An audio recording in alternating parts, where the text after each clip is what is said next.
તો આ તરફ કાળઝાળ ગરમીમાં વન્યજીવોને પાણીની સુવિધાઓ મળી રહે તે માટે સુરેન્દ્રનગરના ઘુડખર અભયારણ્યમાં સુવિધાઓ કરવામાં આવી રહી છે. તો 40 ડિગ્રીથી ઉપર રહેતા ગરમીના પારામાં પશુઓને પીવાના પાણીની ચિંતા હલ કરવા માટે હવાડા અને પાણીના ટાંકા ભરવામાં આવી રહ્યા છે. અને કચ્છના નાના રણમાં 4 રેન્જ આવેલી છે, જેમાં Dhrangadhra range, Bachana range, Halvad range અને આડેસર રેન્જ છે. આ વિસ્તારમાં રહેતા પશુઓ, પક્ષીઓ તેમજ પ્રાણીઓને પણ ગરમીમાં પીવા માટે પાણી મળી રહે અને તેમને કોઈ જાતની તકલીફ ન પડે તે માટે તંત્ર દ્વારા ટેન્કરથી પાણી હવાડા ભરવામાં આવે છે.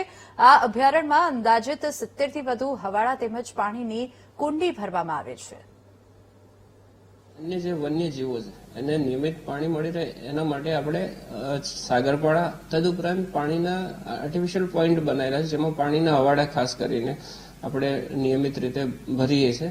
અભયારણ્યની મારી ચારેય રેન્જની અંદર હવાડાની સંખ્યા લગભગ 70 થી બી વધુ છે અને આ હવાડાઓ નિયમિત ભરવામાં આવે છે અને ઘુડખરને એના મારફતે પાણી મળી રહે છે. તદુપરાંત હવાડાની જે રચના છે એ બી એવી રીતે કરવામાં આવે છે કે નાના જે વન્યજીવ છે, ખાસ કરીને શિયાળ છે, લોકડી છે, ઝરખ છે અથવા હાયના છે, એમને બી પાણી પીવા માટે પ્લેટફોર્મ મળી રહે એવી આપણે વ્યવસ્થા કરતા હોઈએ છીએ અને આ જે પાણીના પોઈન્ટ છે એ ઉનાળા માટે આશીર્વાદરૂપ